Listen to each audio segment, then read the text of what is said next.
அஸ்ஸலாமு அலைக்கும் ஃப்ரெண்ட்ஸ். இந்த வீடியோ பார்த்தீங்கன்னா போன வெள்ளிக்கிழமை எடுத்த வீடியோ தாங்க. ஸோ நார்மலாக வந்து வெள்ளிக்கிழமைனால கொஞ்சம் ஸ்பெஷல் தான். அதுலேயுமே வந்து லஞ்ச் பாக்ஸ் வேறு செய்யணுமா, லஞ்ச் வேறு செய்யணுமா, ஒரே குழப்பத்திலே இருந்ததுன்னா நம்ம என்ன செய்கிறது? சரி ஓகே, கொஞ்சம் போல் பிராணம் வச்சுட்டு நம்ம என்ன தான் செய்கிறதுன்னு ஒரு குழப்பத்தில் இருக்கிறப்போ தான் வந்து என் பொண்ணு பிரியாணி செஞ்சிருமா அப்படின்னு சொல்லி, சரி ஓகே நமக்கு ஈஸியான வேலை தான் அப்படின்னு சொல்லி செய்யவும் ஸ்டார்ட் பண்ணிட்டேன். ஸோ இது வந்து லஞ்ச் பாக்ஸ்க்காக மட்டுமே செய்கிறேன். நல்லா கம்மியான குவான்டிட்டியில் தாங்க இருக்குது. ஸோ பாஸ்மதி ரைஸில் போட்டு செஞ்சேங்க. செம்ம பர்ஃபெக்டாகவும் நல்லா சூப்பராகவும் வந்ததுங்க. ஸோ எப்போவுமே வந்து நல்லா தான் வரும், ஆனால் கம்மியாக செஞ்சனாலே என்னன்னு தெரியல, ரொம்பவே டேஸ்ட்டாக இருந்ததுங்க. ஸோ நமக்கு தான் கிடைக்காம போச்சு. சரி ஓகே, 2 வகை மட்டும் இருந்தது லஞ்ச் அப்போ, அது மட்டும் நானும் ஹஸ்பண்டுமே வந்து எடுத்து சாப்பிட்டோம் ஷேர் பண்ணி. ஸோ நல்லா இப்போ தம் கொடுத்துட்டு நம்ம குழந்தைங்களுக்கு வந்து சர்வ் பண்ணி கொடுக்க வேண்டியது தான். தம்மும் வந்து கொடுத்து முடிச்சுட்டேங்க. உடைக்கிறேன், எந்த அளவுக்கு உதிரி உதிரியாக வந்திருக்குன்னு பாருங்கள். செம்ம சூப்பராக பர்ஃபெக்டாக வந்து கிடச்சிது. டேஸ்ட்டுமே அதுக்கு ஏற்ற மாதிரி அட்டகாசமாக இருந்தது. இதுக்கு காம்பினேஷனாக குழந்தைங்களுக்கு வந்து வேக வச்ச முட்டையுமே வந்து வச்சு கொடுத்தாச்சுங்க. லஞ்ச் பாக்ஸ் ஓவர் ஆகிடுச்சு. இப்போ வந்து நம்ம லஞ்சு செய்யணும். லஞ்ச் பாக்ஸ் லஞ்ச் தனியாக செய்வீங்களான்னு கேட்டிங்கன்னா ஆமாங்க. சாதம் தனியாக நான் வச்சு எடுத்துட்டாலும் குழந்தைங்களுக்கு லஞ்ச் பாக்ஸ் தனியாக இருக்கணும். அதுக்கப்புறமா திரும்ப வந்து லஞ்ச் எங்களுக்காகவும் திரும்ப ஸ்கூல்லேருந்து வந்து சாப்பிட்றதுக்காக குழந்தைங்களுக்காகவுமே வந்து சமைப்பேன் சுட சுட.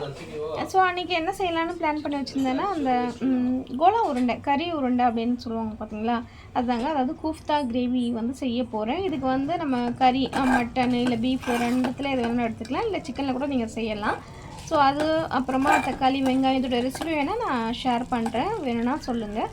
ஸோ ஃபஸ்ட்டு வந்து தக்காளி வெங்காயம் மிளகாத்தூள் இஞ்சி பூண்டு பேஸ்ட்டு இதெல்லாம் போட்டு வதக்கிட்டே இருக்கிறேன். இன்னொரு சைடு பார்த்தீங்கன்னா ஒரு சில வேலைகள்லாம் செஞ்சுட்ருக்கேன். ஹஸ்பண்ட் பார்த்தீங்கன்னா ஷாப்பிங் போயிட்டு வந்துட்டார். அதாவது லிஸ்ட்டு போட்டு கொடுப்பேன். இது வந்து ஹோல்சேல் கடையிலேருந்து வந்து கொண்டு வருவாங்க. ஸோ கொண்டு வரதோடு நான் அதை அப்படியே விட்டுறது கிடையாது. இது வந்து நான் சொன்னது தான் வந்திருக்கா வீட்டில், இல்லைனா மாற்றி கொண்டு வந்திருக்காங்களா அப்படின்லாம் செக் பண்ணிப்பேன். என்னுடைய பழக்கம் இது. ஸோ கண்டிப்பாக வந்து மளிகை சாமான் கொண்டு வந்தால் நம்ம சொன்ன பொருள் வந்திருக்கா, இல்லை எக்ஸ்ட்ரா ஏதாவது அவங்களே வந்து போட்டிருக்காங்களா அப்படின்லாம் செக் பண்ணி ரொம்ப நல்லதுன்னு நான் நினைக்கிறேன். ஸோ உங்களோட விருப்பம் என்னன்றதையும் ஷேர் பண்ணுங்கள் கமெண்டில். பருப்பு வகைகள்லாம் நல்லா உடம்புக்கு நல்லதுங்க. அதனால் இதெல்லாமே பச்சை பயிறு, அப்புறமா வந்து இந்த மூக்கடலை இதெல்லாமே வாங்கியிருக்கேன்.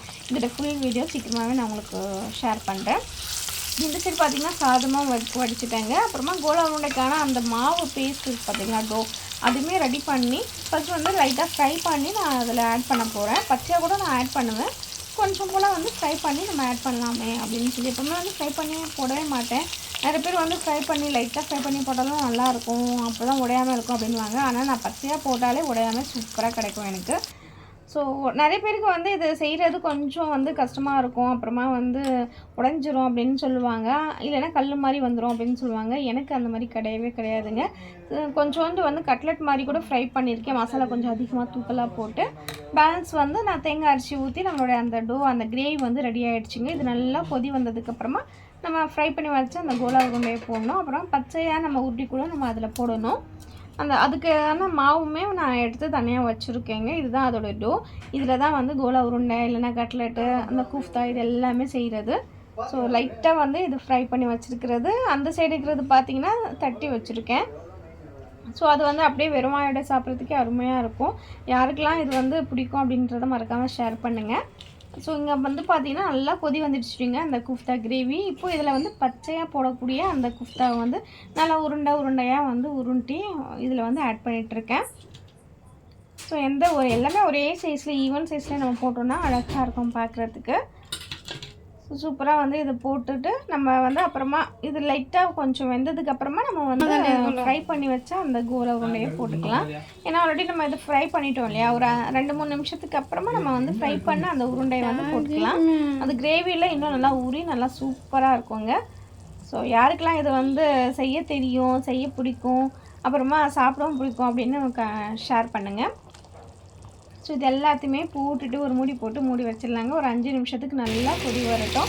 எண்ணெய் திரிஞ்சு இந்த அளவுக்கு வந்துச்சுன்னா நம்மளுடைய கூஃப்தா கிரேவி ரெடி ஆகிடுச்சுன்னா இருக்கும்.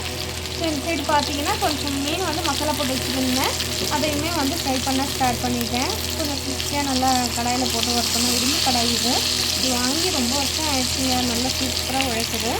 60 ரூபான்னு சொல்லி இந்த கடையை வாங்கினேங்க. எந்த அளவுக்கு சூப்பராக இருக்குன்னா சொல்ல வார்த்தை கிடையாது, அந்தளவுக்கு ஒரு ஞாபகம் இருக்குது. நல்லா ஒட்டாமல் வரும். இது வந்து நம்ம ரொம்ப நாளாக வந்து யூஸ் பண்ணுறதுனால நல்லா ஒட்டாமல் சூப்பராக வந்து பழகிட்டு இருக்குது. இந்த சைடு நம்மளோட கிரேவியும் செம்மையாக வந்து ரெடி ஆகிடுச்சு. இப்போ நம்ம தொழிலெல்லாம் முடிச்சுட்டு நம்ம சாப்பிட ஸ்டார்ட் பண்ண வேண்டியது தான். ஸோ நார்மலாக இந்த வேலை பார்த்திங்கன்னா அதிகமாக தான் இருக்கும். ஆனால் அந்த கூட்டாக்கான அந்த மசாலா பார்த்திங்கன்னா வந்து முந்தா நாள் செஞ்சு வச்சுட்டாங்கனாலும் ரொம்ப சீக்கிரமாக முடிஞ்சிடும். செய்ய தெரிஞ்சவங்களுக்கு ரொம்ப டக்குன்னு செஞ்சு முடிச்சிடுவாங்க. ஸோ ஃபைனல் டச்சப்போ கொஞ்சம் போல் கொத்தமல்லியை வந்து நான் தூவி விட்டுக்கிறேன். அவ்வளோதாங்க, நம்மளோட கிரேவி வந்து ரெடி ஆகிடுச்சு. இப்போ ஸ்டவ் ஆஃப் பண்ணி நம்ம மூடி போட்டு மூடி வச்சிடலாம். எண்ணெயுமே வந்து சூப்பராக வந்து நல்லா திரண்டு வந்துருக்கு. இந்த சைடு நம்ம சாப்பிட உட்காந்துருச்சுங்க. சுட சுட சாதம், இது கூட வந்து கூட்டா கிரேவி நல்லா சாஃப்டாகவே வெந்து கிடச்சிருக்கீங்க. இந்த கூட்டா மோஸ்ட்லி வந்து நிறைய பேருக்கு அது வந்து செய்ய தெரியும். ஆனால் நம்ம அளவுக்கு பார்த்திங்கன்னா இது வந்து ஃப்ரை பண்ணி சாப்பிட விருப்பப்படுவாங்க. இந்த மாதிரி கிரேவியாக வந்து பச்சையாகவும் போட்டு சமைச்சிங்கன்னா ரொம்பவே நல்லாயிருக்கும். கொஞ்சம் போல் கட்லட்டுமே இருக்குது. அப்புறமா ஃபிஷ் ஃப்ரையுமே வந்து பண்ணியாச்சு. இதுதான் நம்ம வீட்டு இன்றைய அன்னைக்கான லஞ்சாக இருந்தது. ஸோ யாருக்கெல்லாம் இந்த லஞ்ச் காம்பினேஷன் பிடிச்சிருந்ததுன்னு சொல்லுங்கள். பிடிச்சிருந்தா மறக்காமல் நம்ம வீடியோவை லைக் பண்ணி ஷேர் பண்ணி சப்ஸ்கிரைப் பண்ணிவிடுங்க. இன்னொரு சூப்பரான வீடியோவை பார்க்கலாம்.